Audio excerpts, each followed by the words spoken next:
For centuries, the Nisenan, Maidu, Miwok, and Winton people called this place home.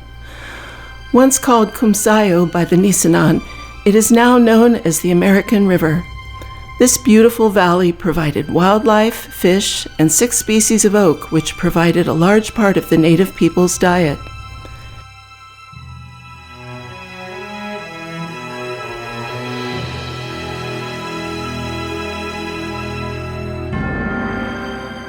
Things started to change in the 1500s with the arrival of the Spaniards and later settlers from the east who brought unknown diseases with tragic consequences to the Native American population.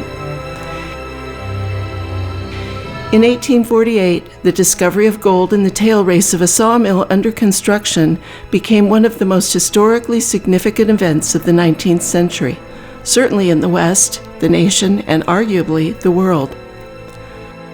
During the period that followed, Coloma was a town of around 5,000 with hotels, stores, eateries, saloons, and a school.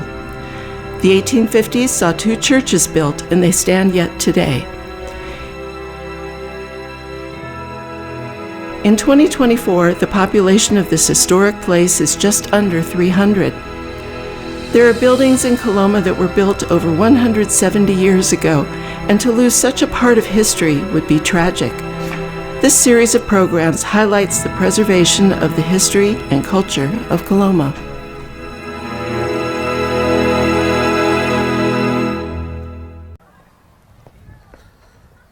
Good morning and welcome to Marshall Gold Discovery State Historic Park. It was here January 24th, 1848, James Marshall discovered gold in the South Fork of the American River. And it was that time that set off the California Gold Rush, where people from all over the world came to California to strike it rich. Today, people still come from all over the world to understand how their culture influenced early California history.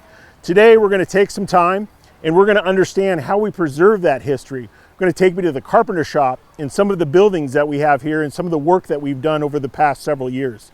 My name is Barry Smith, Chief Ranger for California State Parks Goldfields District. Welcome again to Marshall Gold Discovery State Historic Park. Preserving the history of Coloma meant, in part, restoration of structures that are more than 170 years old. Some of the challenges presented were the lumber used in the 1850s was true dimension lumber. A 2x4 was 2 inches by 4 inches, not what is available today at your local lumber yard or big box discount store.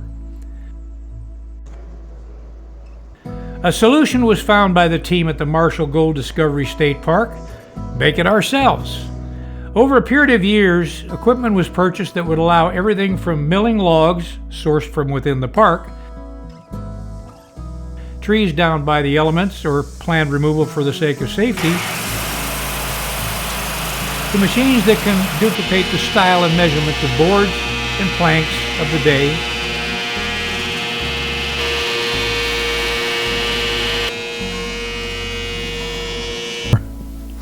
Is it going to be stained, or is it going to be finished in is the same way? The same way it was when it came, they're going to put it back to the same. Yeah, this is... Oh, wow. Wow. It was a lot messy, so it took a lot to do that. Wow. I know for Dave and Mike, it takes some time to set everything up. There's several pieces of lumber that you send through there in order to get it just right. But once you get it right, you know, you saw how quickly you could do something like that. Mm-hmm. Yep. Probably right. This would have cost an arm and a leg. And, you know, we did it all in-house here, and I think that's pretty cool. So this is for the Emmanuel Church? Yes, sir. Yeah, that is for the Emmanuel Church. And this actually came off the inside of it?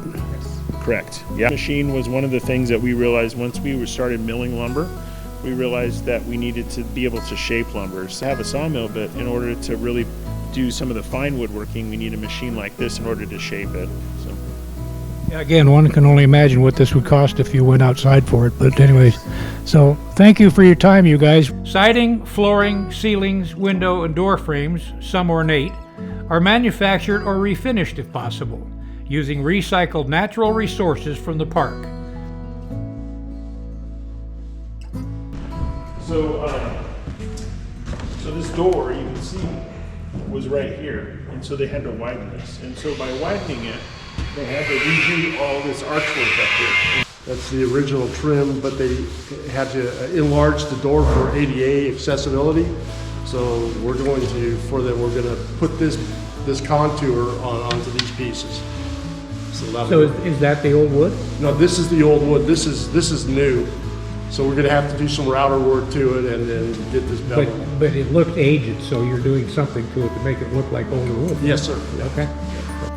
Interestingly, some of the trees milled could be close to the same age as the buildings being preserved.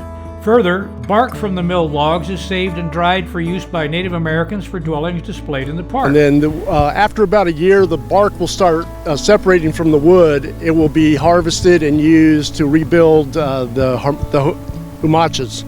Step over here and show us this. And then we've got the grapevines, which are also harvested in the park. These will be used to tie the humachas together. It's kind of like a twine, I guess. And you wet these every day? We keep them moist, yeah, so they're nice and supple. The restoration and preservation of historic places and buildings in the Marshall Gold Discovery State Historic Park has been and will continue to be a work in progress. Thanks to the dedication of park associates and volunteers, this important piece of our nation's history will last for generations to come.